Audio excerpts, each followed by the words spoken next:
The headbanging sequel to Dark Knight's Metal is here. Dark Knight's Death Metal #1, written by Scott Snyder, art by Greg Capullo, coloring by FCO Placencia, the cover by Capullo Placencia and Jonathan Glapian. The Batman Who Laughs has won and is now the ruler of Earth, leading it under his iron rule alongside his army of evil Batman, or the Dark Knights.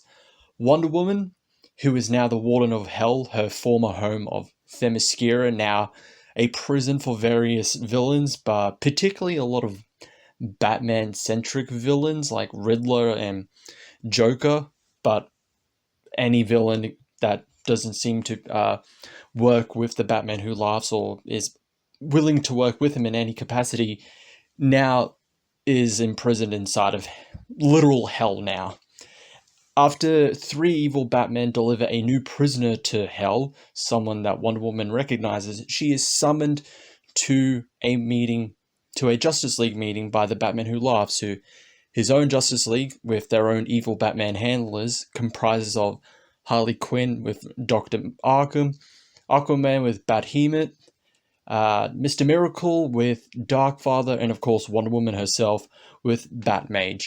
The meeting itself is interrupted by Batman, who, with the power of a Black Lantern powering, raises an army of the dead to fight the Batman Who Laughs, and Wonder Woman returns to Hell to speak with its newest prisoner, who is revealed to be Wally West. Wally West explains this concept of connective energy and crisis energy. Connective energy is the energy of justice, so stuff like the Speed Force, the emotional spectrum, what the Justice League was intending to use against Perpetua, with Perpetua herself using crisis energy, which is energy that is amassed because of the various crises, crisis of infinite Earths, infinite crisis, etc., etc. And at some point before the events of this series, the Justice League, with the connective energy, went to face off against Perpetua, who was using the crisis energy. Both energies cancelled each other out, exhausted one another, but because Perpetua was allied with the Batman Who Laughs, she has a new constant supply of crisis energy, courtesy of the Dark Multiverse, considering all worlds that exist there are born from a alternate nightmarish version of an existing event, which in turn means that there are multiple different versions of the various crises that have happened throughout the DC universe, and as long as there are people that remember it, those versions will exist in the Dark Multiverse, which in turn means that Perpetua has a constant supply of crisis energy, meaning she's pretty much almost unstoppable at this moment. Wonder Woman and Wally try to devise a plan, but they are interrupted by the Batman Who Laughs, revealing that he may not be entirely allied to Perpetua and has his own plans, but only if Wonder Woman plays her part properly. Story, this was fun. It really was. It was a really engaging, enjoyable story. Now, the thing is, as I put in this intro, this has been a story that has been 3 to 4 years in the making. It never ended. It was still ongoing, and this is the continuation of it. Whether it would be the finale, we don't know. So, on one hand, I'm a bit upset that that story couldn't end and still had to be continued with death metal. But on the other hand, this was a great start to this event. We're thrown straight into it, so already the world is taken over by the Batman Who Laughs. We get little tidbits, pieces of how this ended up being. We're told what happened between the Justice League and Perpetua. We're not told in its entirety. We're just given pretty much the Cliff Notes version of what happened. So it's probably going to be explored further into the series, but I'm actually surprised that they would have done this early. Probably somewhere between the halfway point they would reveal the whole, this is how the Batman Who Laughs took over the entire world. But no, we're pretty much just given little tidbits, and it's actually kind of explained why the story goes straight into the middle of it. We're already into this whole Batman Who Laughs rules the entire Earth situation. Wonder Woman doesn't remember the entirety of what happened. They've lost their memory of what happened between the Justice League and Perpetua, that fight that led to this. So I'm definitely going to give the issue that, like, it doesn't waste time getting into the story, getting into this new setting, but it still gives us bits and pieces of how this all came to be. So for the story, I would give it a 4.5 out of 5.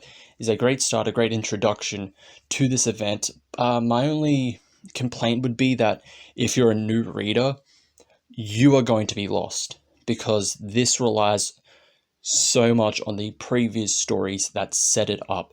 This isn't an event you could just go into and not be confused about what's going on, who are these characters, what are their places, their purposes within the story, how did they get to be here.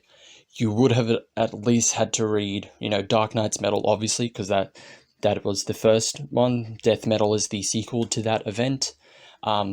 But mainly you would have had to read Snyder's Justice League, and then also the Year of the Villain, Hell Arisen miniseries by James Tynion IV. So yeah, if you're new to this, you're definitely going to have a hard time. But if you've been following what Snyder's been doing with Dark Knight, with Justice League, etc., you're definitely going to enjoy this and hopefully get some answers. Maybe that's kind of a problem a lot of people have with Scott Snyder, especially myself. Even though I'm a huge fan of his works, he's the one who got me into Batman.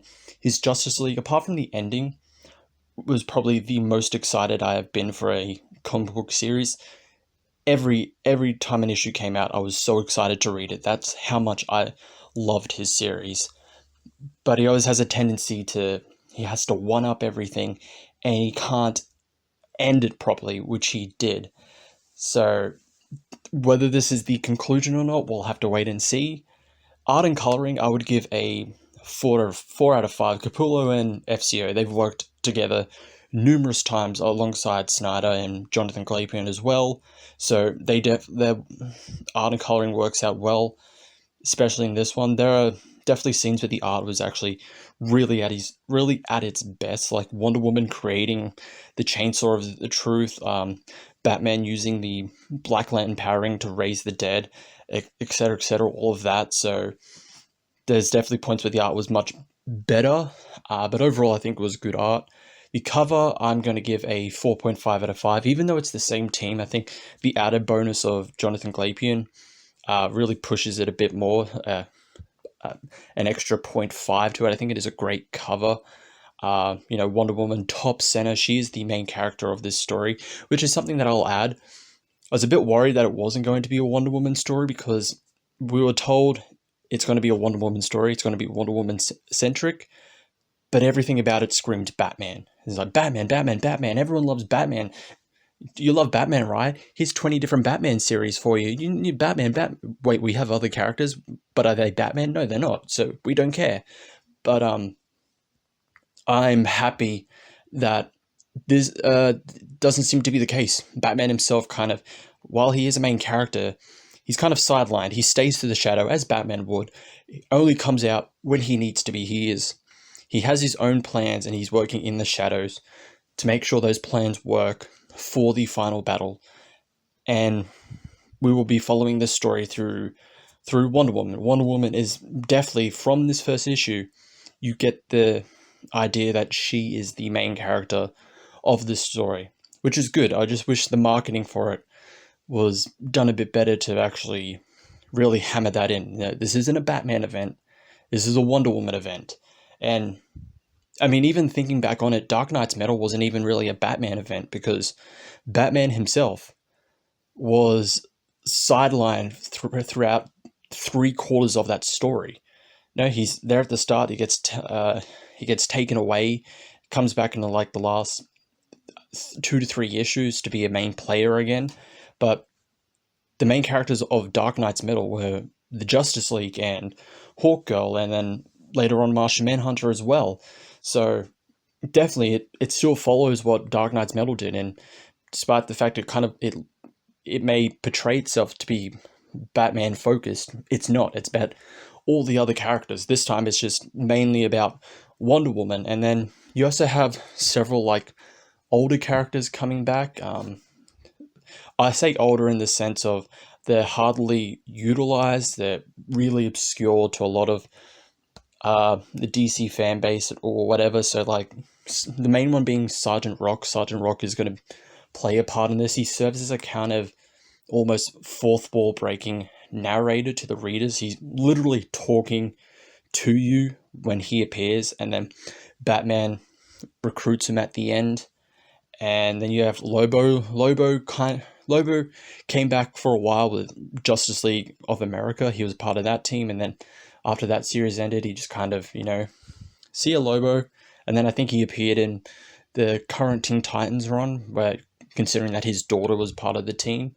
So a lot of kind of obscure characters are getting the spotlight in this, which Dark Knight's Metal also did. It brought Hawkgirl back to the main continuity, not the Earth 2 one from New 52, the Earth Prime version of Hawkgirl, bringing her back into the main continuity, the Kendra Saunders version. Also making Martian Manhunter a main staple again after he's a bit sidelined. Him being, he went from founding member, Heart of the Justice League, to couldn't even join the Justice League of the New 52, had to join the other teams, I think he was part of the JLA, and then he was with Justice League United, and then he was just on his own doing his own stuff. It just felt kind of off that he wasn't part of the Justice League. And then Snyder fixed that, brought him back in Dark Knight's Metal, made him the chairman of the Justice League throughout his Justice League run, and he was a main character within that series. The series kind of revolved around his journey and his and Lex's journey kind of together, the whole Perpetua storyline. So would I recommend this? If you're a fan of Dark Knight's Metal, definitely. If you're a fan of Scott Snyder, definitely. If you're a new reader, yeah, you're going to have a lot of trouble with this, but this story is definitely fun. I really enjoyed what I read. I would recommend it to those two fans of Scott Snyder or Dark Knight's Metal. You're definitely going to get your money's worth out of it. It is a great introduction to this series. I can't wait to see what we have in the future.